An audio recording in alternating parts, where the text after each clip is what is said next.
What gives you optimism? What keeps you going with this? What keeps me going? Well, I'm a little older than you. Like I can admit that. Like black doesn't crack, but I got some years on you. All right. So I come from an era, just a little. If I get rid of that, they might card me if I wanted some cigarettes. But I come from an era where you're just loyal to your team, kind of no matter what happens. Now, what gives me a little bit of faith is that I guess at least we don't stand stagnant. Like Jed has made plenty of mistakes as far as, what he's done. But I will give him credit for never just like sitting on the mistake and being like, you know what, like Tom Sula, like let me give him 3 more years because one was too much, like at least he's willing to move on, even if it costs a little bit, as far as like nothing against the salary cap, but just money out of their pocket. Like they aren't stagnant, and they have gone for it. Harbaugh was going for it. Harbaugh, like that was a competition. That was Miami or San Francisco, and both of us wanted him bad, and we were able to get him. So I think it's just the prestige. It's just so much there. Like we see, like the fandom. Like you see how the fandom rolls once the win is started again.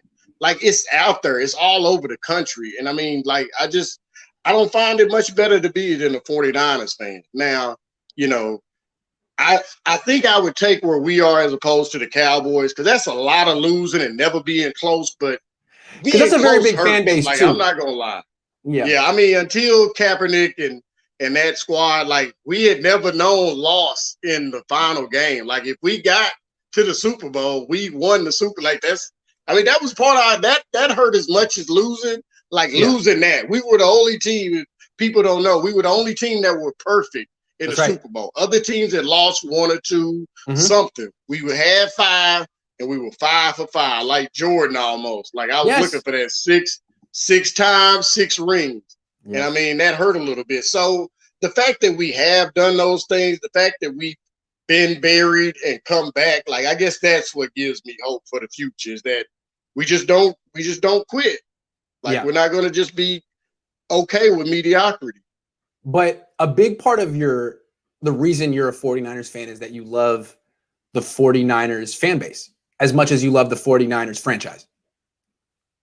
Definitely. That makes sense because I mean, how many fan bases in the NFL really have one as deep and as global and worldwide as the Niners? How many? Right. Like Dallas, maybe Pittsburgh, maybe 2 or 3. Maybe 2 or 3. And without the national, like we don't have anybody really to boost us. I mean, it's West Coast, but like there's nothing out there, there's no celebrity endorsements really. It's just a fan base. It's just, I guess maybe the generation when they were good, like, left an imprint on. And I think we were almost the white hats. Like I think the Cowboys were kind of like the Dark Knight and the Niners were the white hats. Like, and we would come, to save the league from the purge of Cowboys Empire. Nation. Yeah. And I mean, the house, I'm living in Texas, so I have to deal with all of it, all the Cowboys fandom. And that's what I tell people. I never complain about all your streams, your videos. Like, I mean, there was a desert of Niners news. Like, people wouldn't even do a Niners thing 5 days a week because there wasn't enough news for it as far as they was concerned. Like I'm over here listening to the Cowboys talk about the 3rd string guy and how he wears his socks. And like there's no Niners news. I'm just like, where can I get a Niners? Is that saturated over in Dallas, over in Texas? Cowboys? Wow. Yeah, there's a lot. I mean, there's the Cowboys, like they're big, like and their media, like their tentacles, like they have like 3 of their own podcasts. Like Dallas Cowboys. That's not even talking about people not affiliated. Interesting.